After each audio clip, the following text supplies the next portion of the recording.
Atomic Habits by James Clear. Introduction. On the final day of my sophomore year of high school, I was hit in the face with a baseball bat. As my classmate took a full swing, the bat slipped out of his hands and came flying toward me before striking me directly between the eyes. I have no memory of the moment of impact. The bat smashed into my face with such force that it crushed my nose into a distorted U shape. The collision sent the soft tissue of my brain slamming into the inside of my skull. Immediately, a wave of swelling surged throughout my head. In a fraction of a second, I had a broken nose, multiple skull fractures, and 2 shattered eye sockets. When I opened my eyes, I saw people staring at me and running over to help. I looked down and noticed spots of red on my clothes. One of my classmates took the shirt off his back and handed it to me. I used it to plug the stream of blood rushing from my broken nose. Shocked and confused, I was unaware of how seriously I had been injured. My teacher looped his arm around my shoulder and we began the long walk to the nurse's office, across the field, down the hill, and back into school. Random hands touched my sides, holding me upright. We took our time and walked slowly.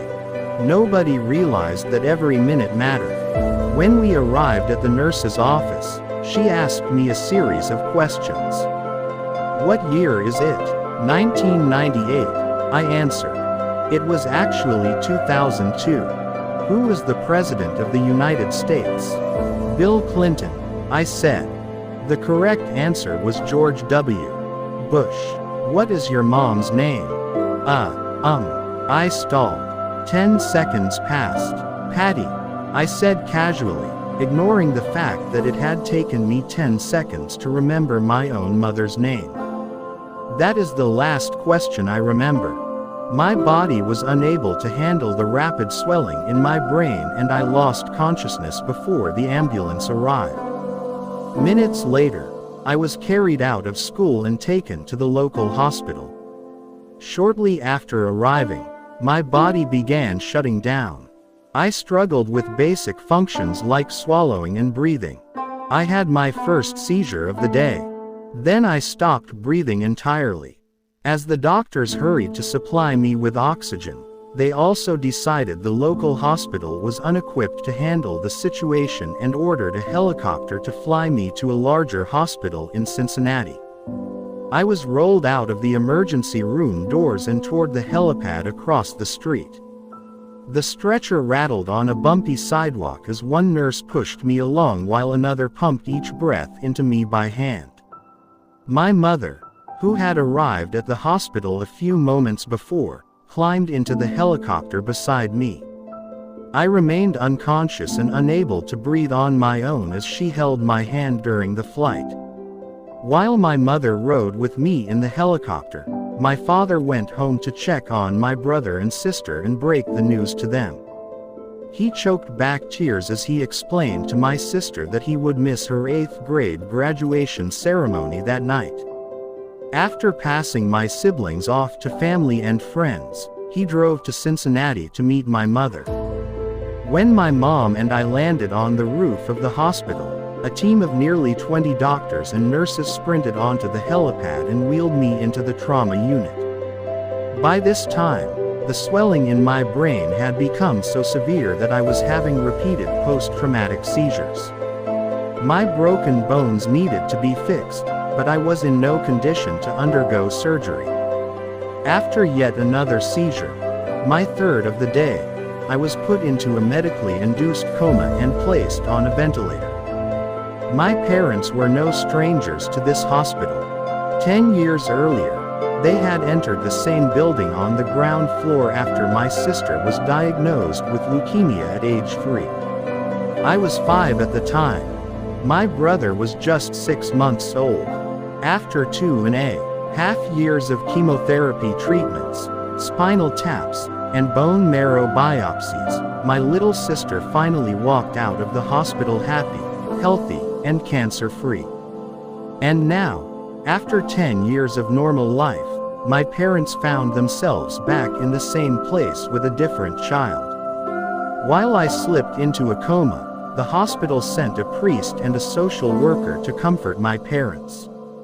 It was the same priest who had met with them a decade earlier on the evening they found out my sister had cancer. As day faded into night, a series of machines kept me alive. My parents slept restlessly on a hospital mattress. One moment they would collapse from fatigue, the next they would be wide awake with worry. My mother would tell me later, "It was one of the worst nights I've ever had." My recovery mercifully. By the next morning my breathing had rebounded to the point where the doctors felt comfortable releasing me from the coma. When I finally regained consciousness, I discovered that I had lost my ability to smell. As a test, a nurse asked me to blow my nose and sniff an apple juice box.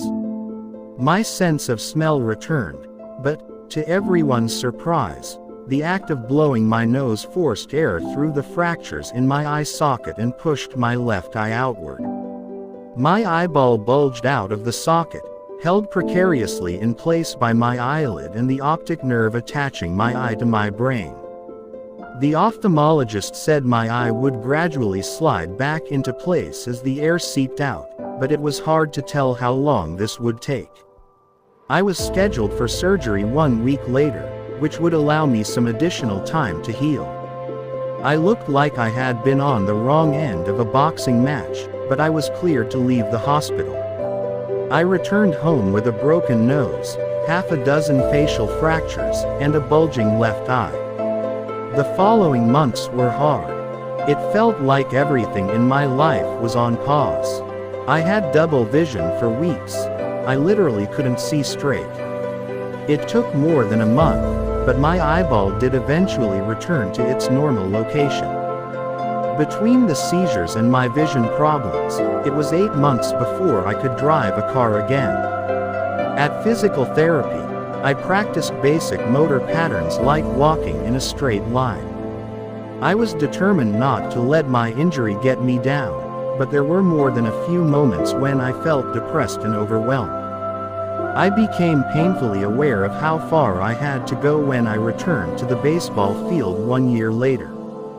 Baseball had always been a major part of my life. My dad had played minor league baseball for the St. Louis Cardinals, and I had a dream of playing professionally, too. After months of rehabilitation, what I wanted more than anything was to get back on the field. But my return to baseball was not smooth. When the season rolled around, I was the only junior to be cut from the varsity baseball team. I was sent down to play with the sophomores on junior varsity. I had been playing since age 4, and for someone who had spent so much time and effort on the sport, getting cut was humiliating. I vividly remember the day it happened. I sat in my car and cried as I flipped through the radio, desperately searching for a song that would make me feel better. After a year of self-doubt, I managed to make the varsity team as a senior, but I rarely made it on the field. In total, I played 11 innings of high school varsity baseball, barely more than a single game. Despite my lackluster high school career, I still believed I could become a great player. And I knew that if things were going to improve, I was the one responsible for making it happen. The turning point came 2 years after my injury, when I began college at Denison University. It was a new beginning, and it was the place where I would discover the surprising power of small habits for the first time. How I learned about habits attending Denison was one of the best decisions of my life. I earned a spot on the baseball team and, although I was at the bottom of the roster as a freshman, I was thrilled. Despite the chaos of my high school years, I had managed to become a college athlete. I wasn't going to be starting on the baseball team anytime soon, so I focused on getting my life in order. While my peers stayed up late and played video games, I built good sleep habits and went to bed early each night. In the messy world of a college dorm, I made a point to keep my room neat and tidy. These improvements were minor, but they gave me a sense of control over my life. I started to feel confident again, and this growing belief in myself rippled into the classroom as I improved my study habits and managed to earn straight A's during my first year. A habit is a routine or behavior that is performed regularly, and, in many cases, automatically. As each semester passed, I accumulated small but consistent habits that ultimately led to results that were unimaginable to me when I started. For example, for the first time in my life, I made it a habit to lift weights multiple times per week, and in the years that followed, my 6'4" frame bulked up from a featherweight 170 to a lean 200 pounds. When my sophomore season arrived, I earned a starting role on the pitching staff. By my junior year, I was voted team captain, and at the end of the season, I was selected for the all-conference team. But it was not until my senior season that my sleep habits, study habits, and strength training habits really began to pay off. 6 years after I had been hit in the face with a baseball bat, flown to the hospital, and placed into a coma, I was selected as the top male athlete at Denison University and named to the ESPN Academic All-America team, an honor given to just 33 players across the country. By the time I graduated, I was listed in the school record books in 8 different categories. That same year, I was awarded the university's highest academic honor, the President's Medal. I hope you'll forgive me if this sounds boastful. To be honest, there was nothing legendary or historic about my athletic career. I never ended up playing professionally. However, looking back on those years, I believe I accomplished something just as rare. I fulfilled my potential. And I believe the concepts in this book can help you fulfill your potential as well. We all face challenges in life. This injury was one of mine, and the experience taught me a critical lesson.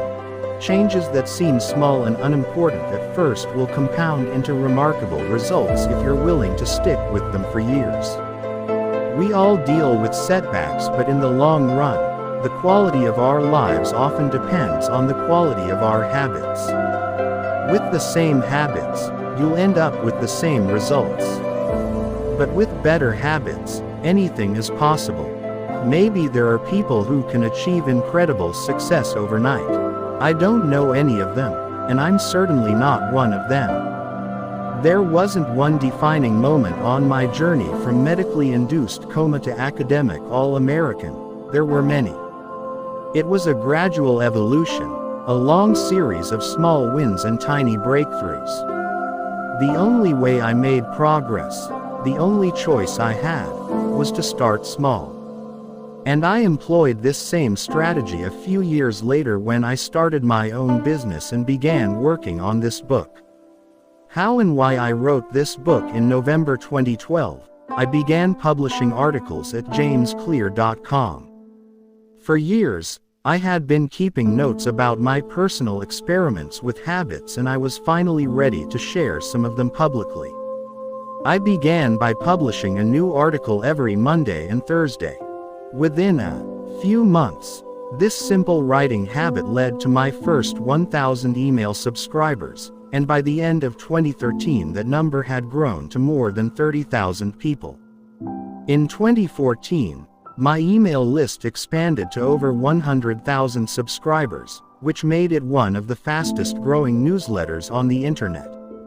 I had felt like an imposter when I began writing 2 years earlier, but now I was becoming known as an expert on habits, a new label that excited me but also felt uncomfortable. I had never considered myself a master of the topic, but rather someone who was experimenting alongside my readers. In 2015, I reached 200,000 email subscribers and signed a book deal with Penguin Random House to begin writing the book you are reading now. As my audience grew, so did my business opportunities. I was increasingly asked to speak at top companies about the science of habit formation, behavior change, and continuous improvement. I found myself delivering keynote speeches at conferences in the United States and Europe. In 2016, my articles began to appear regularly in major publications like Time, Entrepreneur, and Forbes.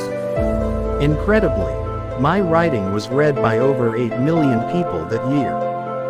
Coaches in the NFL, NBA, and MLB began reading my work and sharing it with their teams.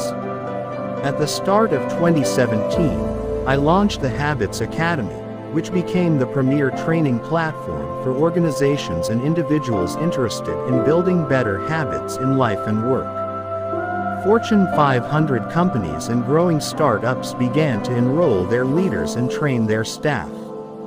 In total, over 10,000 leaders, managers, coaches, and teachers have graduated from the Habits Academy, and my work with them has taught me an incredible amount about what it takes to make habits work in the real world. As I put the finishing touches on this book in 2018, JamesClear.com is receiving millions of visitors per month and nearly 500,000 people subscribe to my weekly email newsletter, a number that is so far beyond my expectations when I began that I'm not even sure what to think of it. How this book will benefit you. The entrepreneur and investor Naval Ravikant has said, to write a great book, you must first become the book.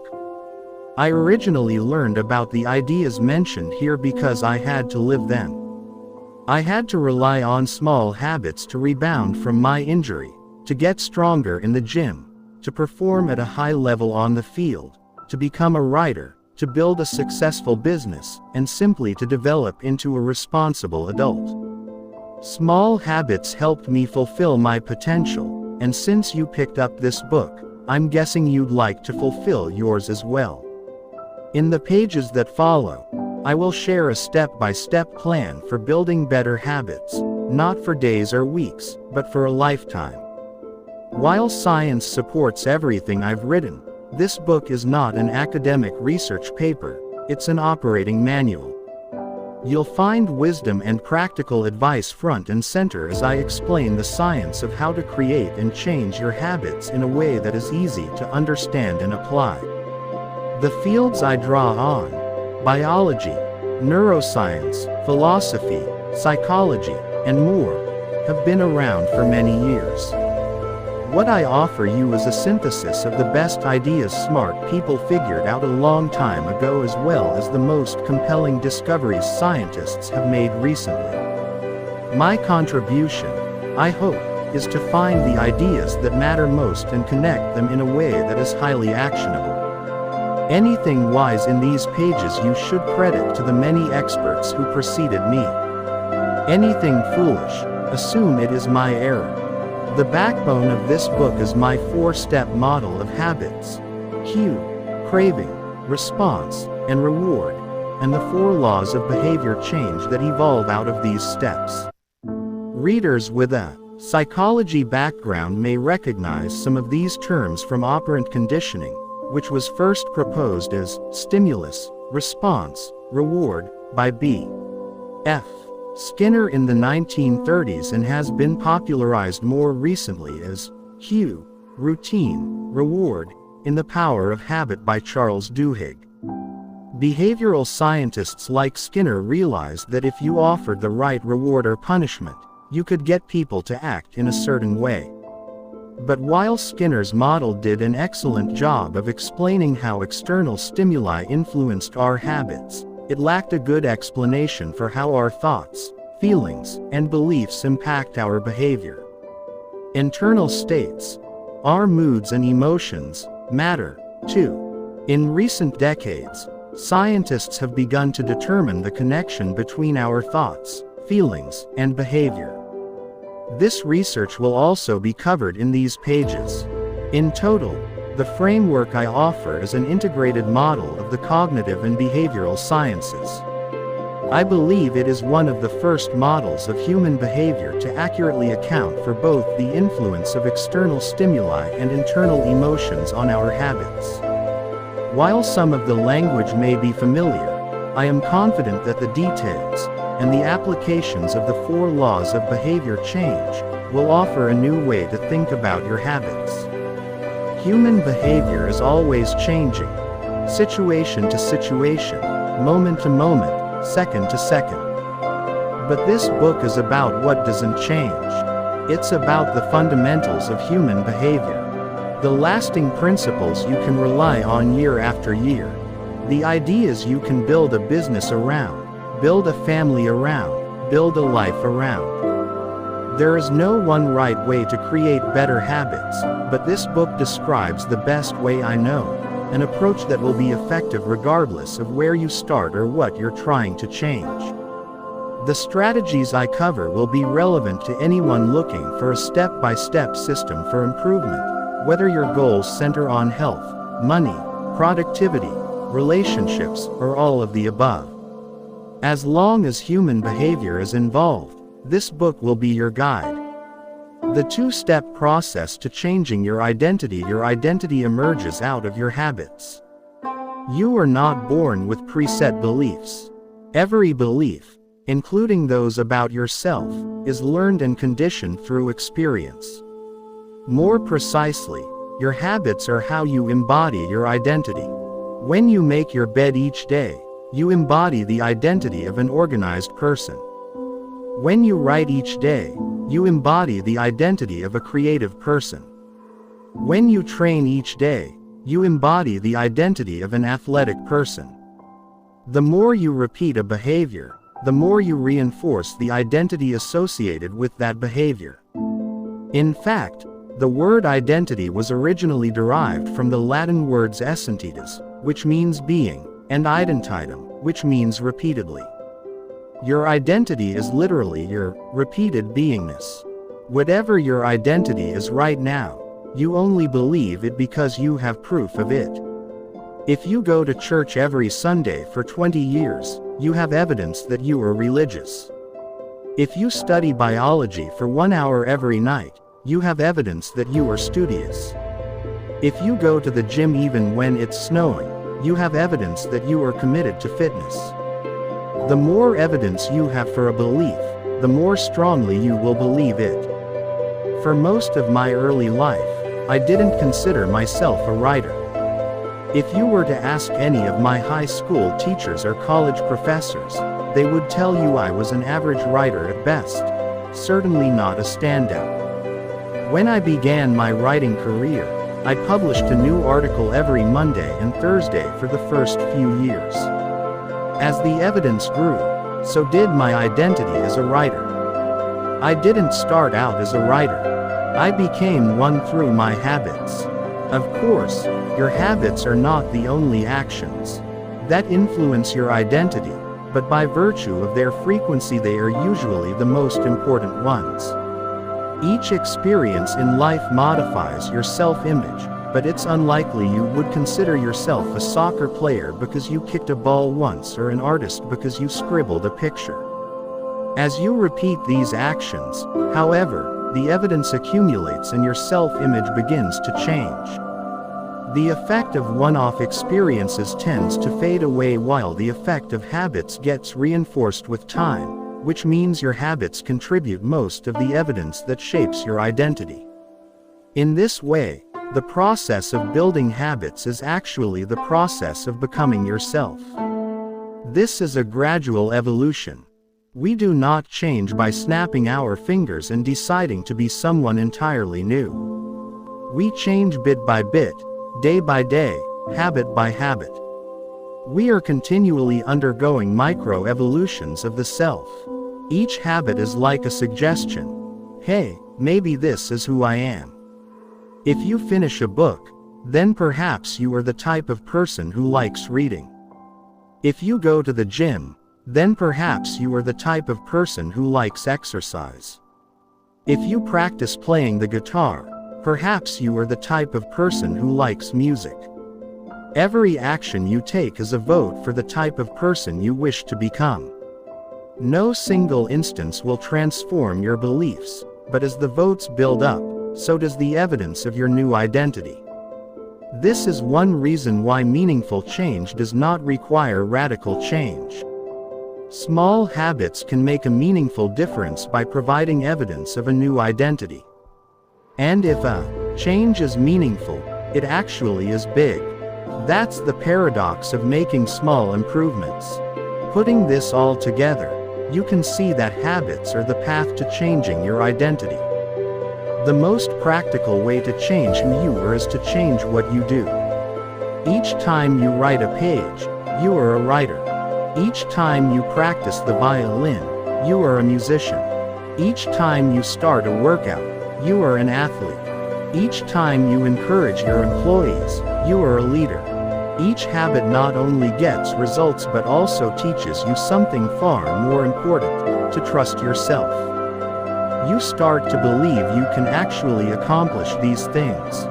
When the votes mount up and the evidence begins to change, the story you tell yourself begins to change as well. Of course, it works the opposite way, too. Every time you choose to perform a bad habit, it's a vote for that identity.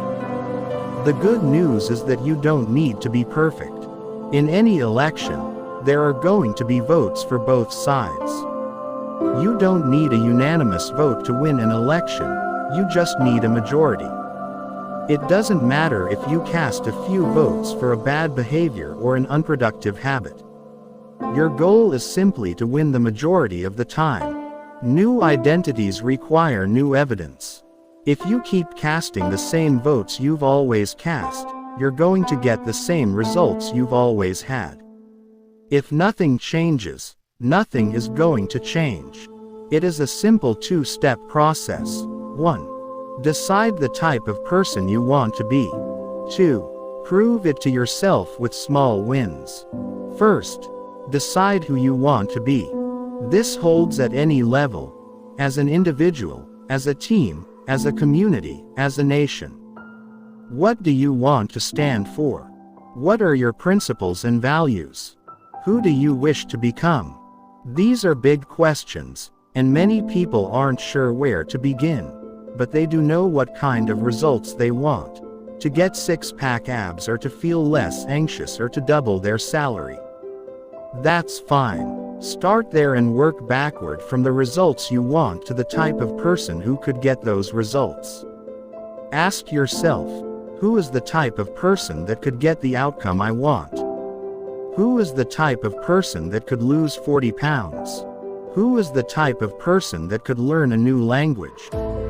Who is the type of person that could run a successful startup? For example, who is the type of person who could write a book? It's probably someone who is consistent and reliable. Now your focus shifts from writing a book, outcome-based, to being the type of person who is consistent and reliable, identity-based. This process can lead to beliefs like, I'm the kind of teacher who stands up for her students. I'm the kind of doctor who gives each patient the time and empathy they need. I'm the kind of manager who advocates for her employees. Once you have a handle on the type of person you want to be, you can begin taking small steps to reinforce your desired identity. I have a friend who lost over 100 pounds by asking herself, what would a healthy person do? All day long, she would use this question as a guide. Would a healthy person walk or take a cab? Would a healthy person order a burrito or a salad? She figured if she acted like a healthy person long enough, eventually she would become that person. She was right. The concept of identity-based habits is our first introduction to another key theme in this book: feedback loops. Your habits shape your identity, and your identity shapes your habits. It's a two-way street. The formation of all habits is a feedback loop, a concept we will explore in depth in the next chapter, but it's important to let your values, principles, and identity drive the loop rather than your results. The focus should always be on becoming that type of person, not getting a particular outcome. The real reason habits matter: identity change is the North Star of habit change. The remainder of this book will provide you with step-by-step instructions on how to build better habits in yourself, your family, your team, your company, and anywhere else you wish. But the true question is, are you becoming the type of person you want to become? The first step is not what or how, but who. You need to know who you want to be. Otherwise, your quest for change is like a boat without a rudder. And that's why we are starting here. You have the power to change your beliefs about yourself. Your identity is not set in stone. You have a choice in every moment. You can choose the identity you want to reinforce today with the habits you choose today. And this brings us to the deeper purpose of this book and the real reason habits matter. Building better habits isn't about littering your day with life hacks. It's not about flossing one tooth each night or taking a cold shower each morning or wearing the same outfit each day. It's not about achieving external measures of success like earning more money, losing weight, or reducing stress. Habits can help you achieve all of these things, but fundamentally they are not about having something. They are about becoming someone. Ultimately, your habits matter because they help you become the type of person you wish to be. They are the channel through which you develop your deepest beliefs about yourself. Quite literally, you become your habits. The cues that trigger a habit can start out very specific, but over time your habits become associated not with a single trigger but with the entire context surrounding the behavior. For example, many people drink more in social situations than they would ever drink alone. The trigger is rarely a single cue, but rather the whole situation. Watching your friends order drinks, hearing the music at the bar, seeing the beers on tap. We mentally assign our habits to the locations in which they occur: the home, the office, the gym. Each location develops a connection to certain habits and routines. You establish a particular relationship with the objects on your desk, the items on your kitchen counter, the things in your bedroom. Our behavior is not defined by the objects in the environment but by our relationship to them. In fact, this is a useful way to think about the influence of the environment on your behavior. Stop thinking about your environment as filled with objects. Start thinking about it as filled with relationships. Think in terms of how you interact with the spaces around you. For one person, her couch is the place where she reads for an hour each night. For someone else, the couch is where he watches television and eats a bowl of ice cream after work. Different people can have different memories, and thus different habits, associated with the same place. The good news: you can train yourself to link a particular habit with a particular context. In one study, scientists instructed insomniacs to get into bed only when they were tired. If they couldn't fall asleep, they were told to sit in a different room until they became sleepy. Over time, subjects began to associate the context of their bed with the action of sleeping, and it became easier to quickly fall asleep when they climbed in bed.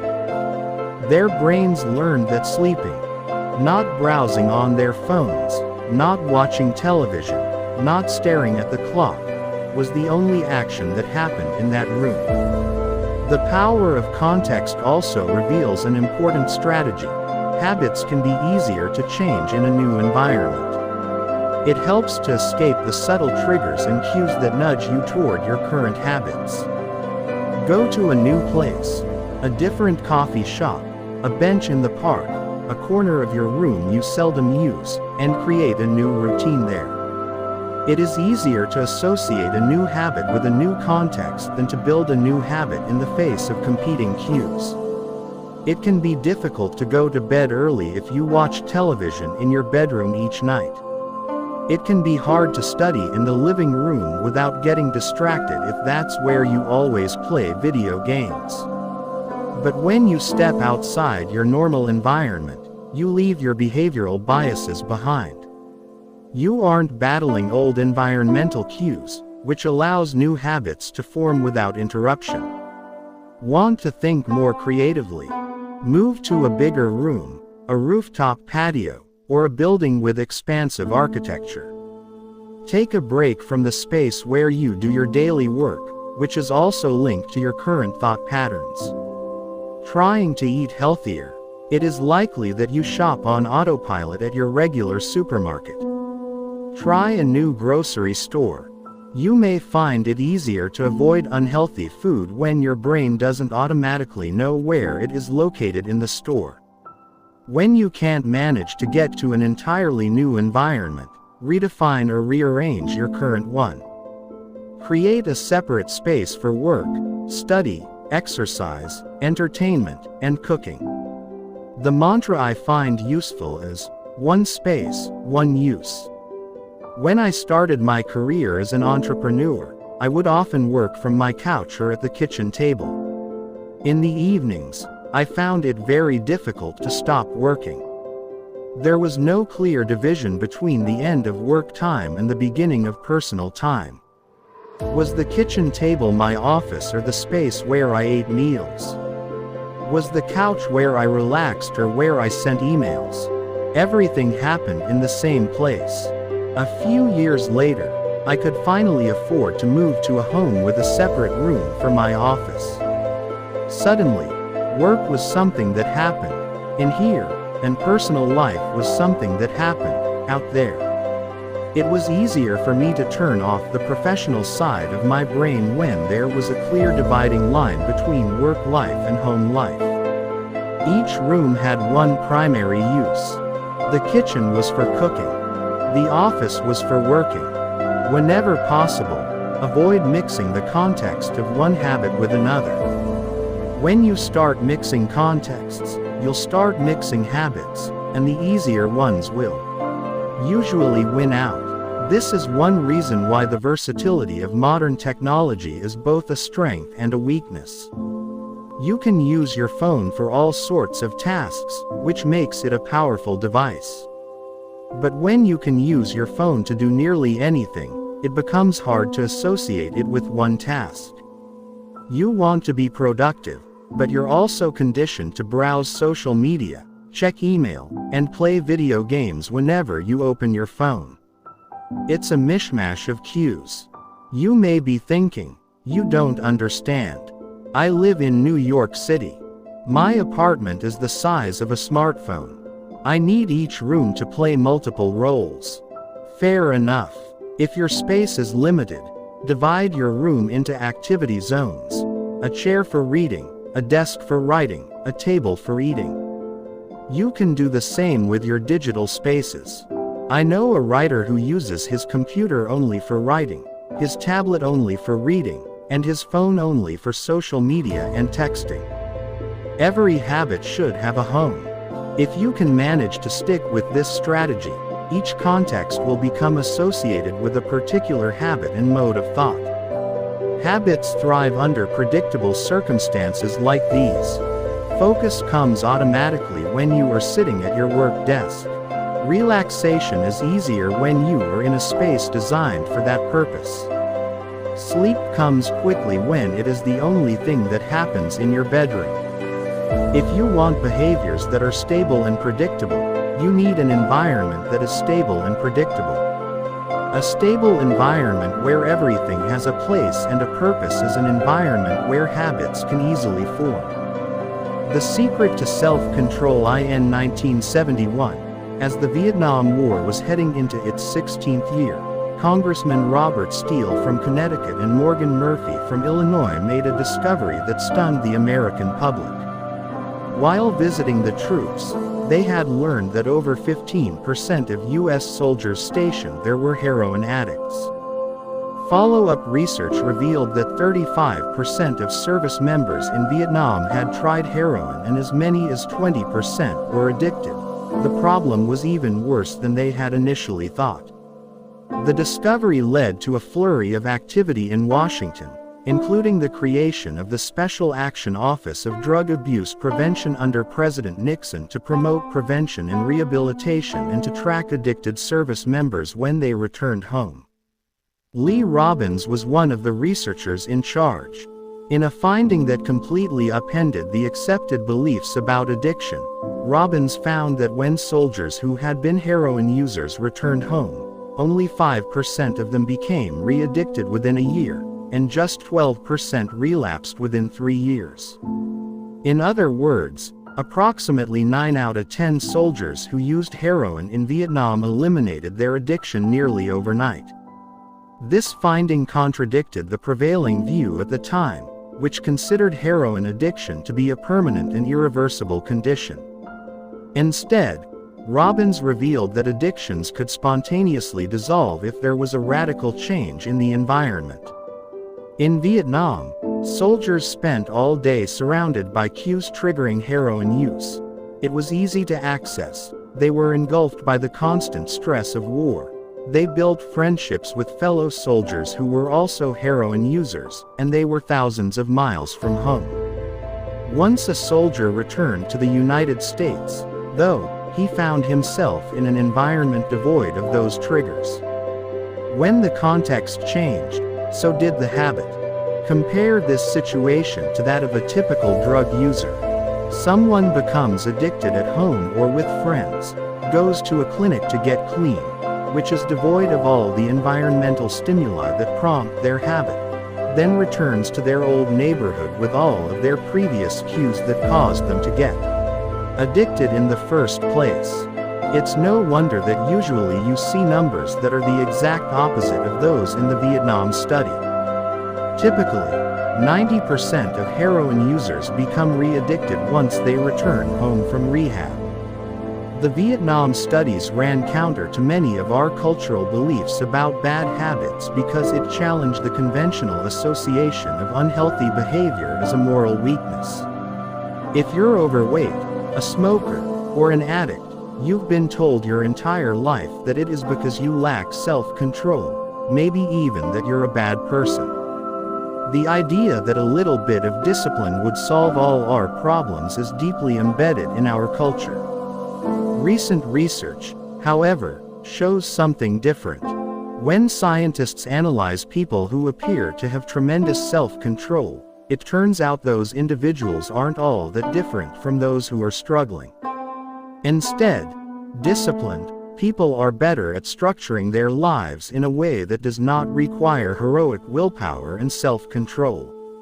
In other words, they spend less time in tempting situations. The people with the best self-control are typically the ones who need to use it the least. It's easier to practice self-restraint when you don't have to use it very often. So, yes, perseverance, grit, and willpower are essential to success, but the way to improve these qualities is not by wishing you were a more disciplined person, but by creating a more disciplined environment. This counterintuitive idea makes even more sense once you understand what happens when a habit is formed in the brain. A habit that has been encoded in the mind is ready to be used whenever the relevant situation arises. When Patty Alwell, a therapist from Austin, Texas, started smoking, she would often light up while riding horses with a friend. Eventually, she quit smoking and avoided it for years. She had also stopped riding. Decades later, she hopped on a horse again and found herself craving a cigarette for the first time in forever. The cues were still internalized, she just hadn't been exposed to them in a long time. Once a habit has been encoded, the urge to act follows whenever the environmental cues reappear. This is one reason behavior change techniques can backfire. Shaming obese people with weight loss presentations can make them feel stressed, and as a result many people return to their favorite coping strategy, overeating. Showing pictures of blackened lungs to smokers leads to higher levels of anxiety, which drives many people to reach for a cigarette. If you're not careful about cues, you can cause the very behavior you want to stop. Bad habits are autocatalytic. The process feeds itself. They foster the feelings they try to numb. You feel bad, so you eat junk food. Because you eat junk food, You feel bad. Watching television makes you feel sluggish, so you watch more television because you don't have the energy to do anything else. Worrying about your health makes you feel anxious, which causes you to smoke to ease your anxiety, which makes your health even worse, and soon you're feeling more anxious. It's a downward spiral, a runaway train of bad habits. Researchers refer to this phenomenon as cue-induced wanting. An external trigger causes a compulsive craving to repeat a bad habit. Once you notice something, you begin to want it. This process is happening all the time, often without us realizing it. Scientists have found that showing addicts a picture of cocaine for just 33 milliseconds stimulates the reward pathway in the brain and sparks desire. This speed is too fast for the brain to consciously register. The addicts couldn't even tell you what they had seen, but they craved the drug all the same. Here's the punchline. You can break a habit, but you're unlikely to forget it. Once the mental grooves of habit have been carved into your brain, they are nearly impossible to remove entirely, even if they go unused for quite a while. And that means that simply resisting temptation is an ineffective strategy. It is hard to maintain a Zen attitude in a life filled with interruptions. It takes too much energy. In the short run, you can choose to overpower temptation. In the long run, we become a product of the environment that we live in. To put it bluntly, I have never seen someone consistently stick to positive habits in a negative environment. A more reliable approach is to cut bad habits off at the source. One of the most practical ways to eliminate a bad habit is to reduce exposure to the cue that causes it. If you can't seem to get any work done, leave your phone in another room for a few hours. If you're continually feeling like you're not enough, stop following social media accounts that trigger jealousy and envy. If you're wasting too much time watching television, move the TV out of the bedroom. If you're spending too much money on electronics, quit reading reviews of the latest tech gear. If you're playing too many video games, unplug the console and put it in a closet after each use. This practice is an inversion of the first law of behavior change. Rather than make it obvious, you can make it invisible. I'm often surprised by how effective simple changes like these can be. Remove a single cue and the entire habit often fades away. Self-control is a short-term strategy, not a long-term one. You may be able to resist temptation once or twice, but it's unlikely you can muster the willpower to override your desires every time. Instead of summoning a new dose of willpower whenever you want to do the right thing, your energy would be better spent optimizing your environment. This is the secret to self-control. Make the cues of your good habits obvious and the cues of your bad habits invisible. How to find and fix the causes of your bad habits. In late 2012, I was sitting in an old apartment just a few blocks from Istanbul's most famous street, İstiklal Caddesi. I was in the middle of a 4-day trip to Turkey and my guide, Mike, was relaxing in a worn-out armchair a few feet away. Mike wasn't really a guide. He was just a guy from Maine who had been living in Turkey for 5 years, but he offered to show me around while I was visiting the country and I took him up on it. On this particular night, I had been invited to dinner with him and a handful of his Turkish friends. There were 7 of us, and I was the only one who hadn't, at some point, smoked at least 1 pack of cigarettes per day. I asked one of the Turks how he got started. "Friends," he said. "It always starts with your friends.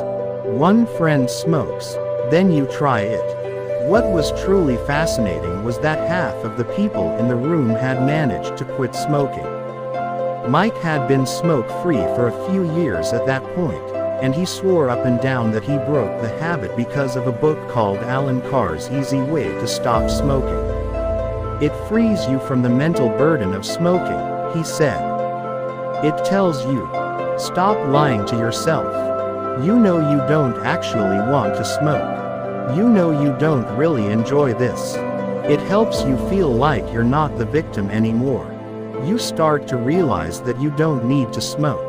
I had never tried a cigarette, but I took a look at the book afterward out of curiosity.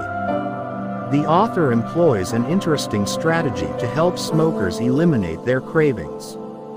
He systematically reframes each cue associated with smoking and gives it a new meaning.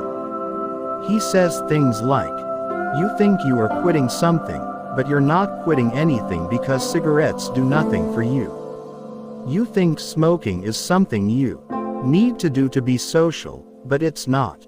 You can be social without smoking at all. You think smoking is about relieving stress, but it's not. Smoking does not relieve your nerves, it destroys them." Over and over, he repeats these phrases and others like them. "Get it clearly into your mind," he says.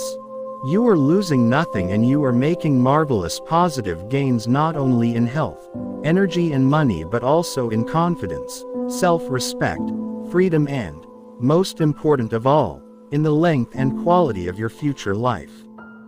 By the time you get to the end of the book, smoking seems like the most ridiculous thing in the world to do.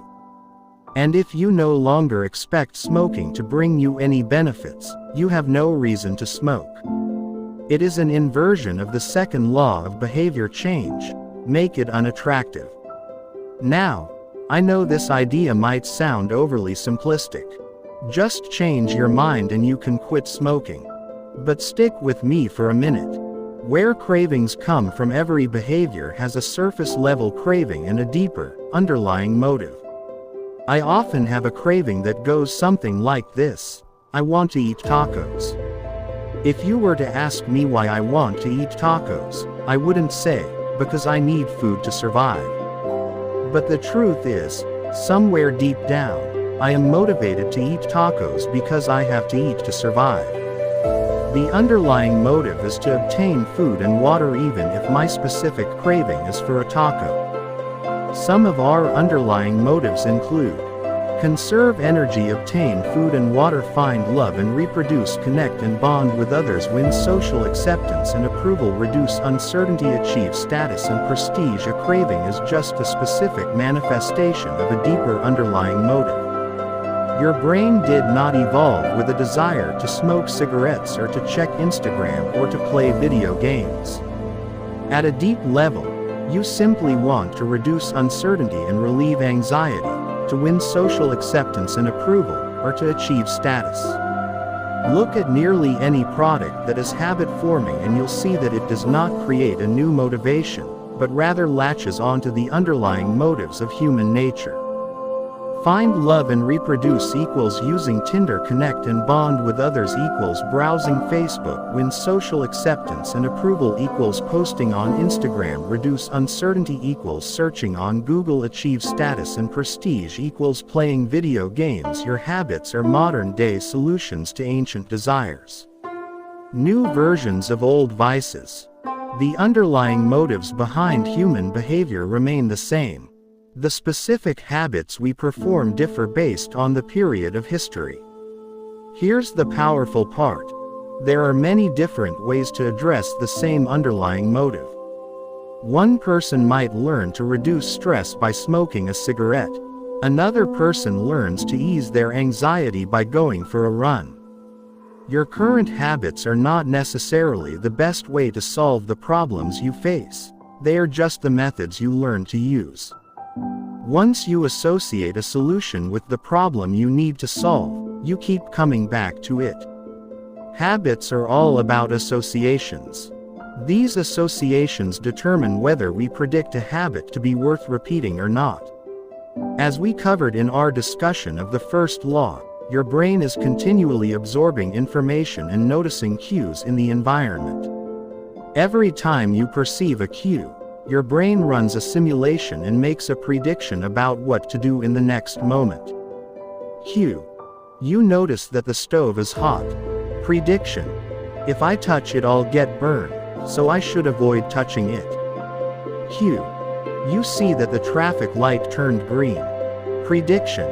If I step on the gas, I'll make it safely through the intersection and get closer to my destination, so I should step on the gas. You see a cue, categorize it based on past experience, and determine the appropriate response. This all happens in an instant, but it plays a crucial role in your habits because every action is preceded by a prediction. Life feels reactive, but it is actually predictive. All day long, you are making your best guess of how to act given what you've just seen and what has worked for you in the past. You are endlessly predicting what will happen in the next moment. Our behavior is heavily dependent on these predictions. Put another way, our behavior is heavily dependent on how we interpret the events that happen to us, not necessarily the objective reality of the events themselves. Two people can look at the same cigarette, and one feels the urge to smoke while the other is repulsed by the smell. The same cue can spark a good habit or a bad habit depending on your prediction. The cause of your habits is actually the prediction that precedes them. These predictions lead to feelings, which is how we typically describe a craving, a feeling, a desire, an urge. Feelings and emotions transform the cues we perceive and the predictions we make into a signal that we can apply. They help explain what we are currently sensing. For instance, whether or not you realize it, you are noticing how warm or cold you feel right now. If the temperature drops by 1 degree, you probably won't do anything. If the temperature drops 10 degrees, however, you'll feel cold and put on another layer of clothing. Feeling cold was the signal that prompted you to act. You have been sensing the cues the entire time, but it is only when you predict that you would be better off in a different state that you take action. A craving is the sense that something is missing. It is the desire to change your internal state. When the temperature falls, there is a gap between what your body is currently sensing and what it wants to be sensing. This gap between your current state and your desired state provides a reason to act. Desire is the difference between where you are now and where you want to be in the future. Even the tiniest action is tinged with the motivation to feel differently than you do in the moment. When you binge eat or light up or browse social media, what you really want is not a potato chip or a cigarette or a bunch of likes. What you really want is to feel different. Our feelings and emotions tell us whether to hold steady in our current state or to make a change. They help us decide the best course of action. Neurologists have discovered that when emotions and feelings are impaired, we actually lose the ability to make decisions. We have no signal of what to pursue and what to avoid. As the neuroscientist Antonio Damasio explains, it is emotion that allows you to mark things as good, bad, or indifferent. To summarize, the specific cravings you feel and habits you perform are really an attempt to address your fundamental underlying motives. Whenever a habit successfully addresses a motive, you develop a craving to do it again. In time, you learn to predict that checking social media will help you feel loved or that watching YouTube will allow you to forget your fears. Habits are attractive when we associate them with positive feelings, and we can use this insight to our advantage rather than to our detriment.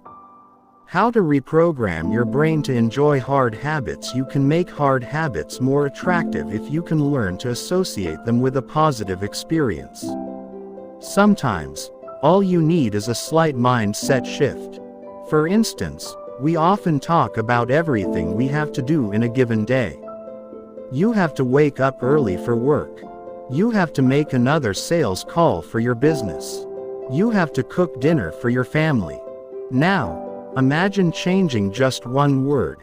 You don't have to. You get to. You get to wake up early for work. You get to make another sales call for your business. You get to cook dinner for your family. By simply changing one word, you shift the way you view each event. You transition from seeing these behaviors as burdens and turn them into opportunities. The key point is that both versions of reality are true. You have to do those things, and you also get to do them. We can find evidence for whatever mindset we choose. I once heard a story about a man who uses a wheelchair. When asked if it was difficult being confined, he responded, "I'm not confined to my wheelchair, I am liberated by it. If it wasn't for my wheelchair, I would be bedbound and never able to leave my house." This shift in perspective completely transformed how he lived each day. Reframing your habits to highlight their benefits rather than their drawbacks is a fast and lightweight way to reprogram your mind and make a habit seem more attractive. Exercise. Many people associate exercise with being a challenging task that drains energy and wears you down. You can just as easily view it as a way to develop skills and build you up. Instead of telling yourself, "I need to go run in the morning," say, "It's time to build endurance and get fast." Finance. Saving money is often associated with sacrifice. However, you can associate it with freedom rather than limitation if you realize one simple truth: living below your current means increases your future means. The money you save this month increases your purchasing power next month. Meditation. Anyone who has tried meditation for more than 3 seconds knows how frustrating it can be when the next distraction inevitably pops into your mind. You can transform frustration into delight when you realize that each interruption gives you a chance to practice returning to your breath. Distraction is a good thing because you need distractions to practice meditation. Pre-game jitters. Many people feel anxious before delivering a big presentation or competing in an important event. They experience quicker breathing, a faster heart rate, heightened arousal. If we interpret these feelings negatively, then we feel threatened and tense up. If we interpret these feelings positively, then we can respond with fluidity and grace. You can reframe, "I am nervous," to "I am excited and I'm getting an adrenaline rush to help me concentrate." These little mindset shifts aren't magic, but they can help change the feelings you associate with a particular habit or situation. If you want to take it a step further, you can create a motivation ritual. You simply practice associating your habits with something you enjoy, then you can use that cue whenever you need a bit of motivation. For instance, if you always play the same song before having sex, then you'll begin to link the music with the act. Whenever you want to get in the mood, just press play. Ed Latimore, a boxer and writer from Pittsburgh, benefited from a similar strategy without knowing it. "Odd realization," he wrote. "My focus and concentration goes up just by putting my headphones on while writing. I don't even have to play any music." Without realizing it, he was conditioning himself. In the beginning, he put his headphones on, played some music he enjoyed, and did focused work. After doing it 5, 10, 20 times, putting his headphones on became a cue that he automatically associated with increased focus. The craving followed naturally. Athletes use similar strategies to get themselves in the mindset to perform. During my baseball career, I developed a specific ritual of stretching and throwing before each game. The whole sequence took about 10 minutes, and I did it the same way every single time. While it physically warmed me up to play, more importantly, it put me in the right mental state. I began to associate my pre-game ritual with feeling competitive and focused. Even if I wasn't motivated beforehand, by the time I was done with my ritual, I was in game mode. You can adapt this strategy for nearly any purpose. Say you want to feel happier in general. Find something that makes you truly happy, like petting your dog or taking a bubble bath, and then create a short routine that you perform every time before you do the thing you love. Maybe you take 3 deep breaths and smile. 3 deep breaths. Smile. Pet the dog. Repeat. Eventually, you'll begin to associate this breathe and smile routine with being in a good mood. It becomes a cue that means feeling happy. Once established, you can break it out anytime you need to change your emotional state. Stressed at work? Take 3 deep breaths and smile. Sad about life? 3 deep breaths and smile. Once a habit has been built, the cue can prompt a craving, even if it has little to do with the original situation. The key to finding and fixing the causes of your bad habits is to reframe the associations you have about them. It's not easy, but if you can reprogram your predictions, you can transform a hard habit into an attractive one. The surprising power of atomic habits. The fate of British cycling changed one day in 2003. The organization, which was the governing body for professional cycling in Great Britain, had recently hired Dave Brailsford as its new performance director. At the time, professional cyclists in Great Britain had endured nearly 100 years of mediocrity. Since 1908, British riders had won just a single gold medal at the Olympic Games, and they had fared even worse in cycling's biggest race, the Tour de France. In 110 years, no British cyclist had ever won the event. In fact, the performance of British riders had been so underwhelming that one of the top bike manufacturers in Europe refused to sell bikes to the team because they were afraid that it would hurt sales if other professionals saw the Brits using their gear. Brailsford had been hired to put British cycling on a new trajectory. What made him different from previous coaches was his relentless commitment to a strategy that he referred to as the aggregation of marginal gains, which was the philosophy of searching for a tiny margin of improvement in everything you do. Brailsford said, "The whole principle came from the idea that if you broke down everything you could think of that goes into riding a bike, and then improve it by 1%, you will get a significant increase when you put them all together." Brailsford and his coaches began by making small adjustments you might expect from a professional cycling team. They redesigned the bike seats to make them more comfortable and rubbed alcohol on the tires for a better grip. They asked riders to wear electrically heated overshorts to maintain ideal muscle temperature while riding and used biofeedback sensors to monitor how each athlete responded to a particular workout. The team tested various fabrics in a wind tunnel and had their outdoor riders switch to indoor racing suits, which proved to be lighter and more aerodynamic. But they didn't stop there. Brailsford and his team continued to find 1% improvements in overlooked and unexpected areas. They tested different types of massage gels to see which one led to the fastest muscle recovery. They hired a surgeon to teach each rider the best way to wash their hands to reduce the chances of catching a cold. They determined the type of pillow and mattress that led to the best night's sleep for each rider. They even painted the inside of the team truck white, which helped them spot little bits of dust that would normally slip by unnoticed but could degrade the performance of the finely tuned bikes. As these, and hundreds of other small improvements accumulated, the results came faster than anyone could have imagined. Just 5 years after Brailsford took over, the British cycling team dominated the road and track cycling events at the 2008 Olympic Games in Beijing, where they won an astounding 60% of the gold medals available. 4 years later, when the Olympic Games came to London, the Brits raised the bar as they set 9 Olympic records and 7 world records.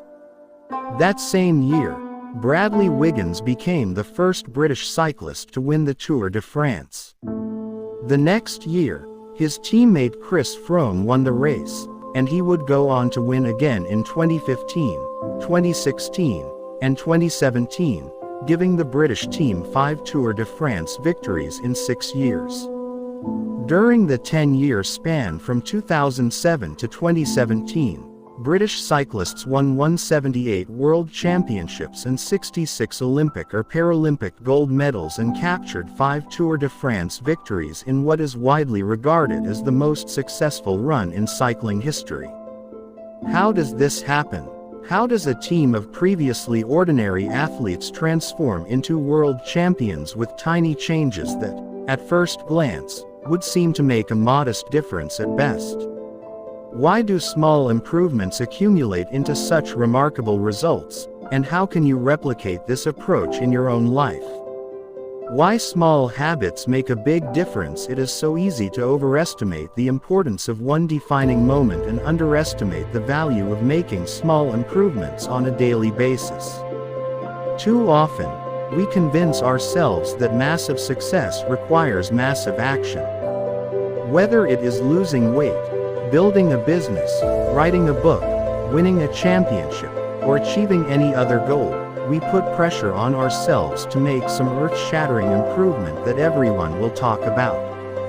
Meanwhile, improving by 1% isn't particularly notable. Sometimes it isn't even noticeable, but it can be far more meaningful, especially in the long run. The difference a tiny improvement can make over time is astounding. Here's how the math works out. If you can get 1% better each day for 1 year, you'll end up 37 times better by the time you're done. Conversely, if you get 1% worse each day for 1 year, you'll decline nearly down to 0. What starts as a small win or a minor setback accumulates into something much more. Habits are the compound interest of self-improvement. The same way that money multiplies through compound interest, the effects of your habits multiply as you repeat them. They seem to make little difference on any given day, and yet the impact they deliver over the months and years can be enormous. It is only when looking back 2, 5, or perhaps 10 years later that the value of good habits and the cost of bad ones becomes strikingly apparent. This can be a difficult concept to appreciate in daily life. We often dismiss small changes because they don't seem to matter very much in the moment. If you save a little money now, you're still not a millionaire. If you go to the gym 3 days in a row, you're still out of shape. If you study Mandarin for an hour tonight, you still haven't learned the language. We make a few changes, but the results never seem to come quickly, and so we slide back into our previous routines. Unfortunately, the slow pace of transformation also makes it easy to let a bad habit slide. If you eat an unhealthy meal today, the scale doesn't move much. If you work late tonight and ignore your family, they will forgive you. If you procrastinate and put your project off until tomorrow, there will usually be time to finish it later. A single decision is easy to dismiss. But when we repeat 1% errors, day after day, by replicating poor decisions, duplicating tiny mistakes, and rationalizing little excuses, our small choices compound into toxic results. It's the accumulation of many missteps, a 1% decline here and there, that eventually leads to a problem. The impact created by a change in your habits is similar to the effect of shifting the route of an airplane by just a few degrees. Imagine you are flying from Los Angeles to New York City. If a pilot leaving from LAX adjusts the heading just 3.5 degrees south, you will land in Washington, D.C., instead of New York. Such a small change is barely noticeable at takeoff. The nose of the airplane moves just a few feet, but when magnified across the entire United States, you end up hundreds of miles apart. Similarly, a slight change in your daily habits can guide your life to a very different destination. Making a choice that is 1% better or 1% worse seems insignificant in the moment, but over the span of moments that make up a lifetime, these choices determine the difference between who you were and who you could be. Success is the product of daily habits, not once-in-a-lifetime transformations. That said, it doesn't matter how successful or unsuccessful you are right now. What matters is whether your habits are putting you on the path toward success. You should be far more concerned with your current trajectory than with your current results. If you're a millionaire but you spend more than you earn each month, then you're on a bad trajectory. If your spending habits don't change, it's not going to end well. Conversely, if you're broke, but you save a little bit every month, then you're on the path toward financial freedom, even if you're moving slower than you'd like. Your outcomes are a lagging measure of your habits. Your net worth is a lagging measure of your financial habits. Your weight is a lagging measure of your eating habits. Your knowledge is a lagging measure of your learning habits. Your clutter is a lagging measure of your cleaning habits. You get what you repeat. If you want to predict where you'll end up in life, all you have to do is follow the curve of tiny gains or tiny losses, and see how your daily choices will compound 10 or 20 years down the line. Are you spending less than you earn each month? Are you making it into the gym each week? Are you reading books and learning something new each day? Tiny battles like these are the ones that will define your future self. Time magnifies the margin between success and failure. It will multiply whatever you feed it. Good habits make time your ally. Bad habits make time your enemy. Habits are a double-edged sword. Bad habits can cut you down just as easily as good habits can build you up, which is why understanding the details is crucial. You need to know how habits work and how to design them to your liking, so you can avoid the dangerous half of the blade. What progress is really like? Imagine that you have an ice cube sitting on the table in front of you. The room is cold and you can see your breath. It is currently 25 degrees. Ever so slowly, the room begins to heat up. 26 degrees, 27, 28. The ice cube is still sitting on the table in front of you. 29 degrees, 30, 31. Still, nothing has happened. Then, 32 degrees. The ice begins to melt. A 1-degree shift, seemingly no different from the temperature increases before it, has unlocked a huge change. Breakthrough moments are often the result of many previous actions, which build up the potential required to unleash a major change. This pattern shows up everywhere. Cancer spends 80% of its life undetectable, then takes over the body in months. Bamboo can barely be seen for the first 5 years as it builds extensive root systems underground before exploding 90 feet into the air within 6 weeks. Similarly, habits often appear to make no difference until you cross a critical threshold and unlock a new level of performance. In the early and middle stages of any quest, there is often a valley of disappointment. You expect to make progress in a linear fashion, and it's frustrating how ineffective changes can seem during the first days, weeks, and even months. It doesn't feel like you are going anywhere. It's a hallmark of any compounding process. The most powerful outcomes are delayed. This is one of the core reasons why it is so hard to build habits that last. People make a few small changes, fail to see a tangible result, and decide to stop. You think, I've been running every day for a month, so why can't I see any change in my body? Once this kind of thinking takes over, it's easy to let good habits fall by the wayside. But in order to make a meaningful difference, habits need to persist long enough to break through this plateau, what I call the plateau of latent potential. If you find yourself struggling to build a good habit or break a bad one, it is not because you have lost your ability to improve. It is often because you have not yet crossed the plateau of latent potential. Complaining about not achieving success despite working hard is like complaining about an ice cube not melting when you heated it from 25 to 31 degrees. Your work was not wasted, it is just being stored. All the action happens at 32 degrees. When you finally break through the plateau of latent potential, people will call it an overnight success. The outside world only sees the most dramatic event rather than all that preceded it. But you know that it's the work you did long ago, when it seemed that you weren't making any progress, that makes the jump today possible. It is the human equivalent of geological pressure. Two tectonic plates can grind against one another for millions of years, the tension slowly building all the while. Then, one day, they rub each other once again, in the same fashion they have for ages, but this time the tension is too great. An earthquake erupts.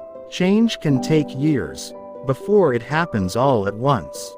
Mastery requires patience. The San Antonio Spurs, one of the most successful teams in NBA history, have a quote from social reformer Jacob Riis hanging in their locker room. "When nothing seems to help, I go and look at a stonecutter hammering away at his rock, perhaps 100 times without as much as a crack showing in it.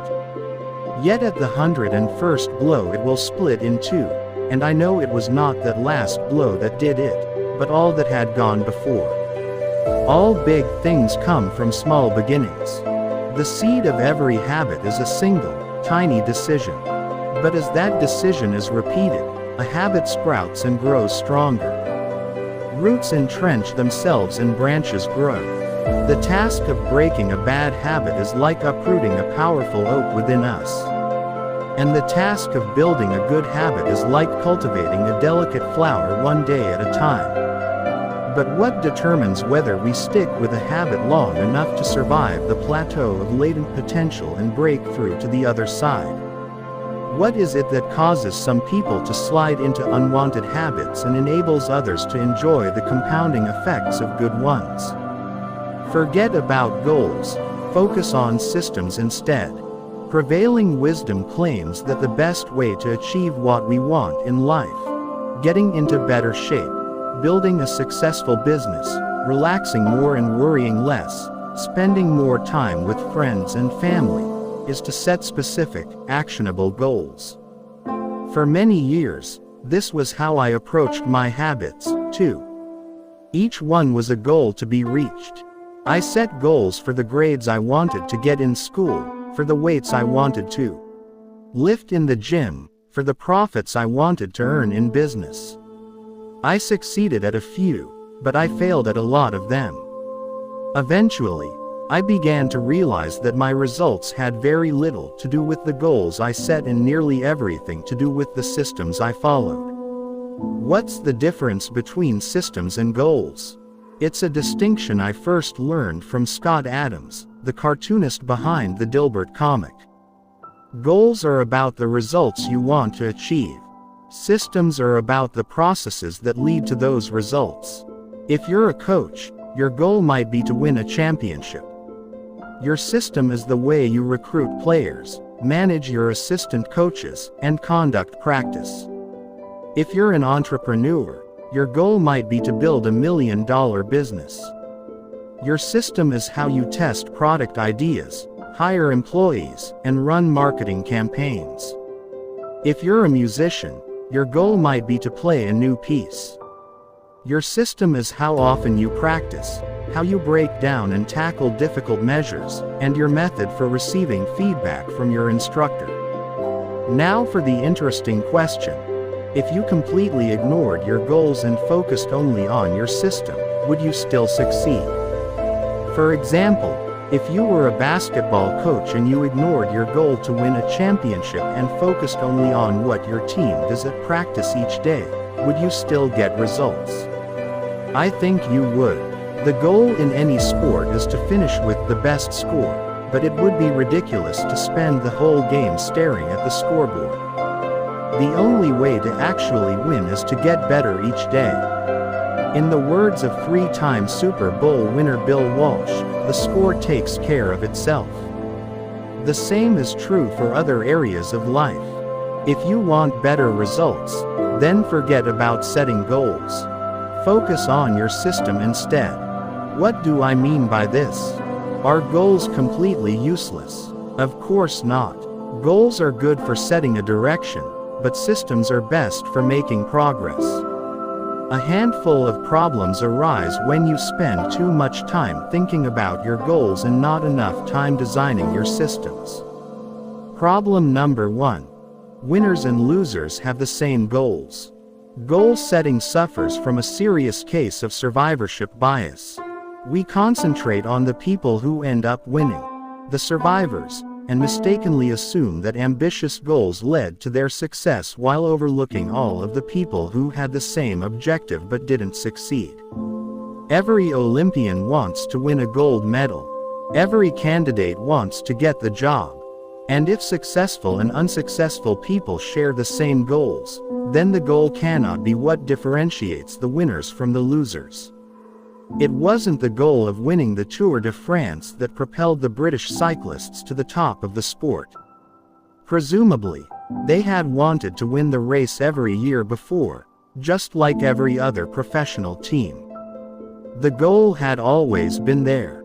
It was only when they implemented a system of continuous small improvements that they achieved a different outcome. Problem number 2. Achieving a goal is only a momentary change.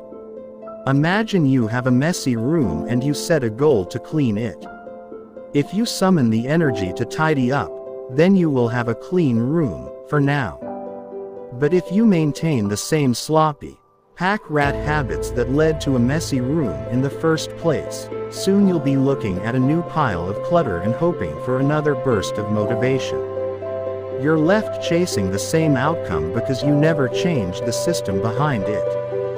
You treated a symptom without addressing the cause. Achieving a goal only changes your life for the moment. That's the counterintuitive thing about improvement. We think we need to change our results, but the results are not the problem. What we really need to change are the systems that cause those results. When you solve problems at the results level, you only solve them temporarily. In order to improve for good, you need to solve problems at the systems level. Fix the inputs and the outputs will fix themselves. Problem number 3. Goals restrict your happiness. The implicit assumption behind any goal is this: once I reach my goal, then I'll be happy. The problem with a goals first mentality is that you're continually putting happiness off until the next milestone. I've slipped into this trap so many times I've lost count. For years, happiness was always something for my future self to enjoy. I promised myself that once I gained 20 pounds of muscle or after my business was featured in the New York Times, then I could finally relax. Furthermore, goals create an either-or conflict. Either you achieve your goal and are successful, or you fail and you are a disappointment. You mentally box yourself into a narrow version of happiness. This is misguided. It is unlikely that your actual path through life will match the exact journey you had in mind when you set out. It makes no sense to restrict your satisfaction to one scenario when there are many paths to success. A systems-first mentality provides the antidote. When you fall in love with the process rather than the product, you don't have to wait to give yourself permission to be happy. You can be satisfied anytime your system is running. And a system can be successful in many different forms, not just the one you first envision. Problem number 4. Goals are at odds with long-term progress. Finally, a goal-oriented mindset can create a yo-yo effect. Many runners work hard for months, but as soon as they cross the finish line, they stop training. The race is no longer there to motivate them. When all of your hard work is focused on a particular goal, what is left to push you forward? After you achieve it, this is why many people find themselves reverting to their old habits after accomplishing a goal. The purpose of setting goals is to win the game. The purpose of building systems is to continue playing the game. True long-term thinking is goalless thinking. It's not about any single accomplishment. It is about the cycle of endless refinement and continuous improvement. Ultimately, it is your commitment to the process that will determine your progress. A system of atomic habits. If you're having trouble changing your habits, the problem isn't you. The problem is your system. Bad habits repeat themselves again and again, not because you don't want to change, but because you have the wrong system for change. You do not rise to the level of your goals. You fall to the level of your systems. Focusing on the overall system, rather than a single goal, is one of the core themes of this book. It is also one of the deeper meanings behind the word atomic. By now, you've probably realized that an atomic habit refers to a tiny change, a marginal gain, a 1% improvement. But atomic habits are not just any old habits, however small. They are little habits that are part of a larger system. Just as atoms are the building blocks of molecules, atomic habits are the building blocks of remarkable results. Habits are like the atoms of our lives. Each one is a fundamental unit that contributes to your overall improvement. At first, these tiny routines seem insignificant, but soon they build on each other and fuel bigger wins that multiply to a degree that far outweighs the cost of their initial investment. They are both small and mighty. This is the meaning of the phrase atomic habits, a regular practice or routine that is not only small and easy to do, but also the source of incredible power, a component of the system of compound growth. On the first day of class, Jerry Uelsman, a professor at the University of Florida, divided his film photography students into two groups. Everyone on the left side of the classroom, he explained, would be in the quantity group. They would be graded solely on the amount of work they produced. On the final day of class, he would tally the number of photos submitted by each student. 100 photos would rate an A, 90 photos a B, 80 photos a C, and so on. Meanwhile, everyone on the right side of the room would be in the quality group. They would be graded only on the excellence of their work. They would only need to produce one photo during the semester, but to get an A, it had to be a nearly perfect image. At the end of the term, he was surprised to find that all the best photos were produced by the quantity group. During the semester, these students were busy taking photos, experimenting with composition and lighting, testing out various methods in the darkroom, and learning from their mistakes. In the process of creating hundreds of photos, they honed their skills. Meanwhile, the quality group sat around speculating about perfection. In the end, they had little to show for their efforts other than unverified theories and one mediocre photo. It is easy to get bogged down trying to find the optimal plan for change. The fastest way to lose weight, the best program to build muscle, the perfect idea for a side hustle. We are so focused on figuring out the best approach that we never get around to taking action. As Voltaire once wrote, "The best is the enemy of the good." I refer to this as the difference between being in motion and taking action. The two ideas sound similar, but they're not the same. When you're in motion, you're planning and strategizing and learning. Those are all good things, but they don't produce a result. Action, on the other hand, is the type of behavior that will deliver an outcome. If I outline 20 ideas for articles I want to write, that's motion. If I actually sit down and write an article, that's action. If I search for a better diet plan and read a few books on the topic, that's motion. If I actually eat a healthy meal, that's action. Sometimes motion is useful, but it will never produce an outcome by itself. It doesn't matter how many times you go talk to the personal trainer, that motion will never get you in shape. Only the action of working out will get the result you're looking to achieve. If motion doesn't lead to results, why do we do it? Sometimes we do it because we actually need to plan or learn more. But more often than not, We do it because motion allows us to feel like we're making progress without running the risk of failure. Most of us are experts at avoiding criticism. It doesn't feel good to fail or to be judged publicly, so we tend to avoid situations where that might happen. And that's the biggest reason why you slip into motion rather than taking action. You want to delay failure. It's easy to be in motion and convince yourself that you're still making progress. You think, I've got conversations going with 4 potential clients right now. This is good. We're moving in the right direction. Or, I brainstormed some ideas for that book I want to write. This is coming together. Motion makes you feel like you're getting things done. But really, you're just preparing to get something done.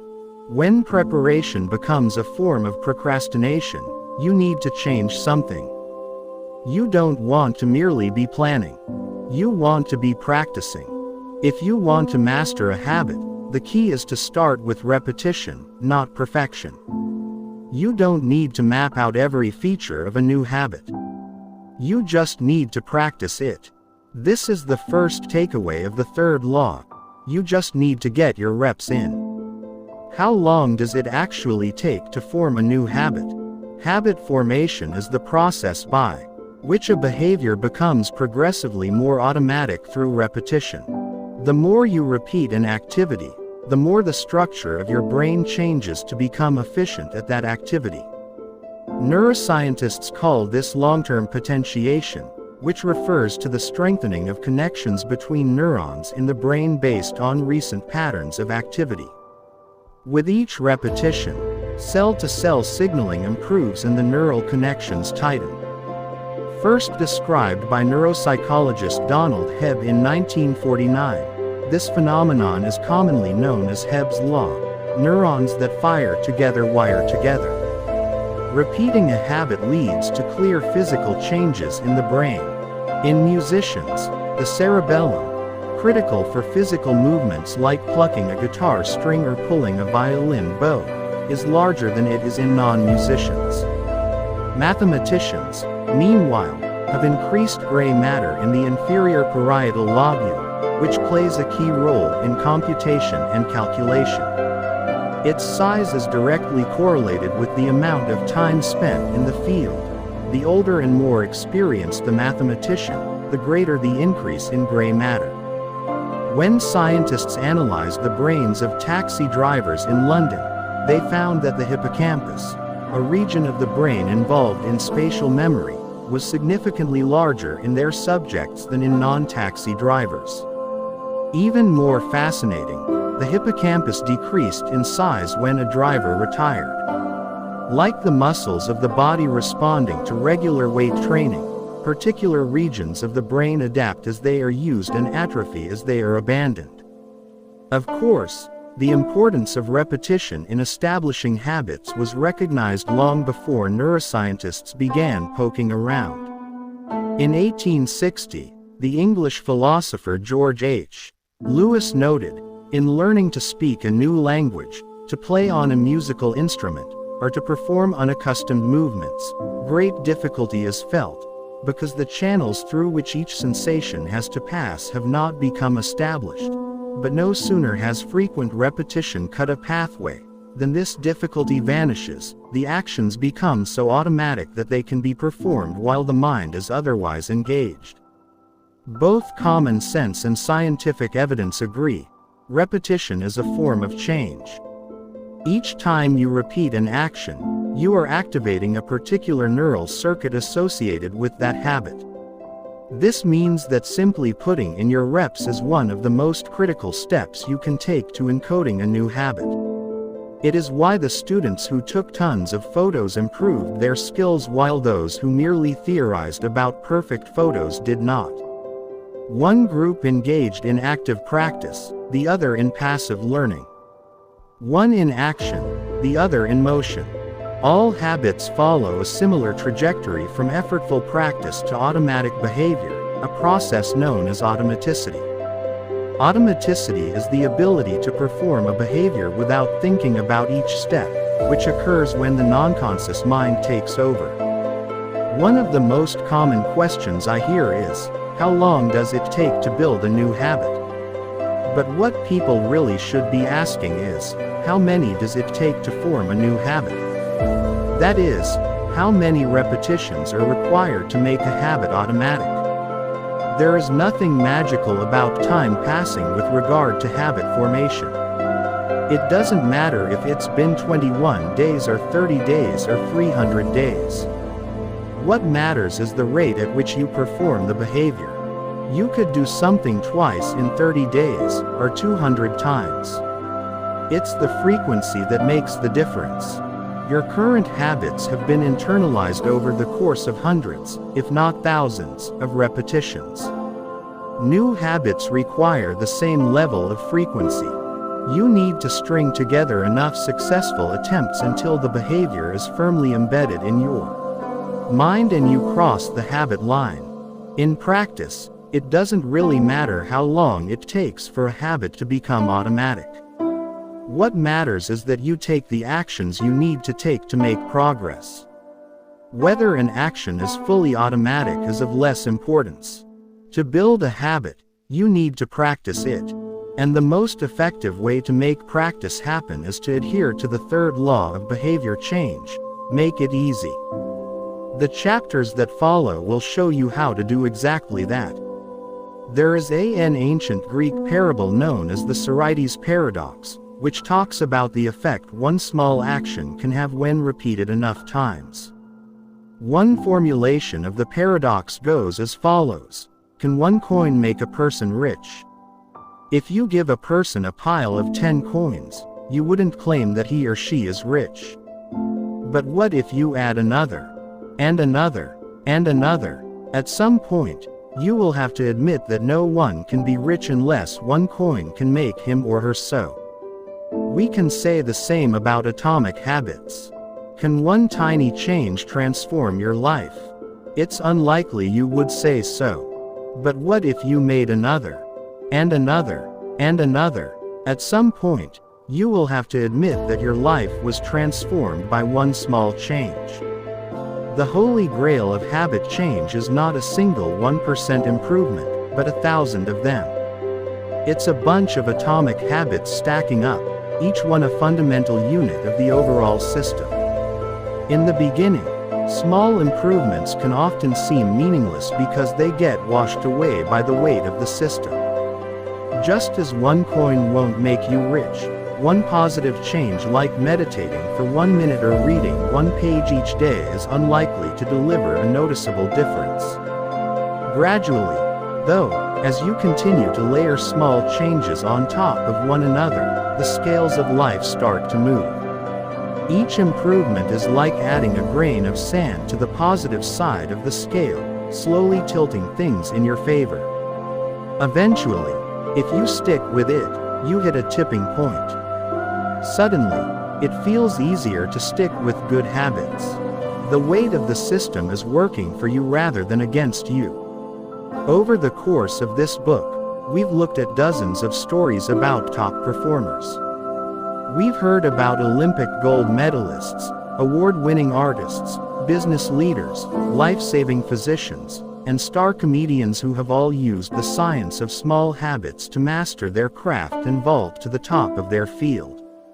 Each of the people, teams, and companies we have covered has faced different circumstances, but ultimately progressed in the same way, through a commitment to tiny, sustainable, unrelenting improvements.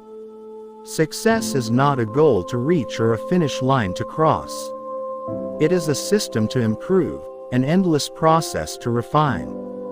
In Chapter 1, I said, if you're having trouble changing your habits, the problem isn't you. The problem is your system. Bad habits repeat themselves again and again not because you don't want to change, but because you have the wrong system for change. As this book draws to a close, I hope the opposite is true. With the 4 laws of behavior change, you have a set of tools and strategies that you can use to build better systems and shape better habits. Sometimes a habit will be hard to remember and you'll need to make it obvious. Other times you won't feel like starting and you'll need to make it attractive. In many cases, you may find that a habit will be too difficult and you'll need to make it easy. And sometimes, you won't feel like sticking with it and you'll need to make it satisfying. You want to push your good habits toward the left side of the spectrum by making them obvious, attractive, easy, and satisfying. Meanwhile, you want to cluster your bad habits toward the right side by making them invisible, unattractive, hard, and unsatisfying. This is a continuous process. There is no finish line. There is no permanent solution. Whenever you're looking to improve, you can rotate through the 4 laws of behavior change until you find the next bottleneck. Make it obvious. Make it attractive. Make it easy. Make it satisfying. Round and round. Always looking for the next way to get 1% better. The secret to getting results that last is to never stop making improvements. It's remarkable what you can build if you just don't stop. It's remarkable the business you can build if you don't stop working. It's remarkable the body you can build if you don't stop training. It's remarkable the knowledge you can build if you don't stop learning. It's remarkable the fortune you can build if you don't stop saving. It's remarkable the friendships you can build if you don't stop caring. Small habits don't add up. They compound. That's the power of atomic habits. Tiny changes, remarkable results. Thank you for watching our video.